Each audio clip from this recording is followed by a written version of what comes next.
Two separate attacks shock Russia over the weekend. One in Dagestan, conducted by terrorists, and one in Sevastopol involving NATO-supplied missiles hitting beachgoers in Crimea, moving us ever closer to the brink of World War III. We're going to take a look at the latest on the attacks and what to expect with the inevitable fierce Russian response.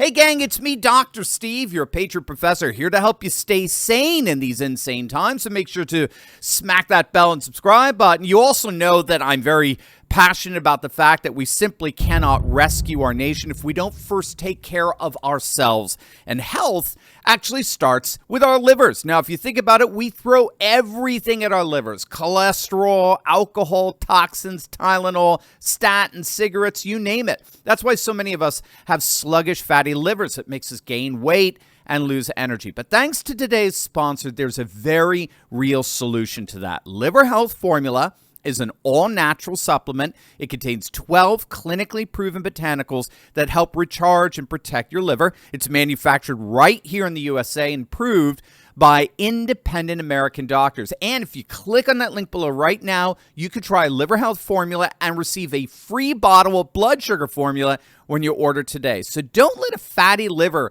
keep you sluggish and inactive. Gang, you know this is personal for me. I myself recently lost over 60 pounds, and I could say it was one of the best decisions I've made. So now, gang, it's your turn. Click on that link below or go to getliverhelp.com/Turley and claim your free bonus gift. That's getliverhelp.com/Turley.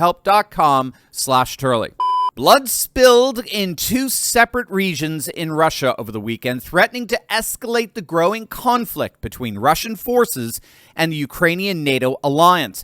The first involved a number of terrorist attacks on an Orthodox church and two synagogues in the Muslim-majority region of Dagestan that borders Georgia and Azerbaijan. Terrorists armed with automatic weapons attacked two cities, the regional capital of Makhachkala, as well as the city of Derbent, about 80 miles away. The targets of the attack were clearly religious sites. It's now been confirmed that Russian Orthodox priest Father Nikolai Kotelnikov was murdered. The terrorists slit his throat. And two synagogues, one in each city, were attacked and burned as well. As of the making of this video, upwards of 20 people have reportedly been killed, including at least 6 Russian police officers who were slain trying to stop the perpetrators. As of now, there are no confirmed reports on how many terrorists there actually were and who they were, and at least 2 of them have been killed by Russian law enforcement. Now, around the same time over the weekend, Ukrainian forces launched 5 U.S.-supplied ATACMS at the Crimean city of Sevastopol. It does appear confirmed that Russian air defenses shot down 4 of the missiles, while causing the 5th to deviate from its course and blow up in the air. But unfortunately, several beachgoers were killed and many more injured in the falling debris. Now, there are several things to say here. First and foremost, as many of you know, this attack, particularly the terrorist attacks in Dagestan, comes just months after a previous terror attack in Moscow, where ISIS militants stormed a rock concert and left over 140 people dead. It was a shocking display of brutality, but back then, it only steeled the resolve among the Russian population to complete the course of their campaign in Ukraine. And I would bet that the same steeling of resolve is going to come out of these latest attacks. So that's first. I think we can only expect the Russian people to be more unified than ever in rallying behind their president. Now, that's ironic because the attacks appear to have been clearly aimed at fomenting religious strife within Russia. Muslims, we're assuming, again, we don't have the identities confirmed of the perpetrators of the attack in Dagestan. But given that it is a majority Muslim region and the attacks were against an Orthodox church and 2 synagogues, including the killing of a Russian Orthodox priest, and this is key, the attacks took place on the holy weekend of Pentecost, which celebrates Christ pouring down the Holy Spirit on earth to reawaken paradise through the life of the church. This was celebrated this past Sunday on the Orthodox calendar. So this attack was clearly designed to provoke religious hostility and division. And I don't think it did. Again, from what I'm reading, it only seemed to steel the resolve of the Russian people and further unify them in this Ukrainian campaign. However, unfortunately, what the attacks did do, particularly U.S.-supplied attack M launch that hit the beachgoers, is precisely what a number of scholars such as John Mearsheimer and Jeffrey Sachs have been warning about. And that is bring us closer to the brink of World War III, a direct confrontation between NATO forces and Russian forces.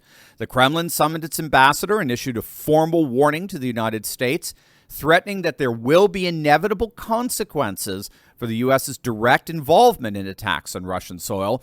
Now, as many of you know, just a couple of weeks back, the Biden administration and NATO gave the green light for Ukrainian forces to use NATO weapons inside Russia as long as the targets were military targets and not civilian ones. But obviously, as you can see, exploded missile shrapnel can be almost as deadly as the missile itself, and there's no guaranteeing where that shrapnel will land, which means that Biden's green lighting of Ukrainian attacks inside the Russian Federation was bound to result in something precisely like what we saw this weekend.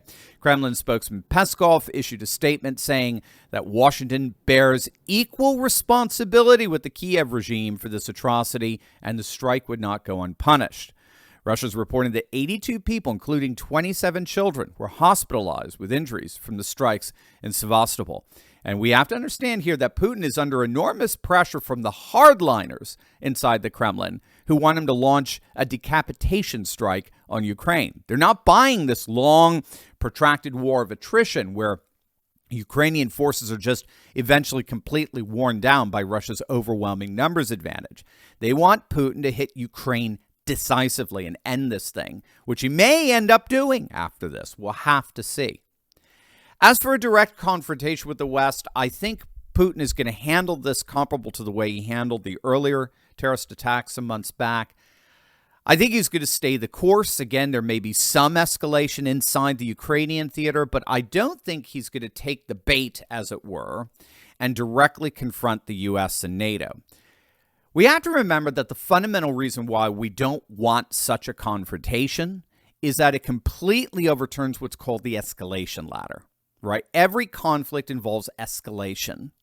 And the winner is the one who can continue to escalate, and the loser is the one who can't. That's how conflicts are ultimately won. That's the nature of military conflict, the escalation ladder. The problem when dealing with two nuclear powers facing off at each other is neither one has an escalation advantage. They can both annihilate each other equally. It's mutually assured destruction. There's no escalation advantage. And so it would be foolhardy for two nuclear powers to directly confront one another. Vladimir Putin appears to understand that. The question is whether the same goes for Biden.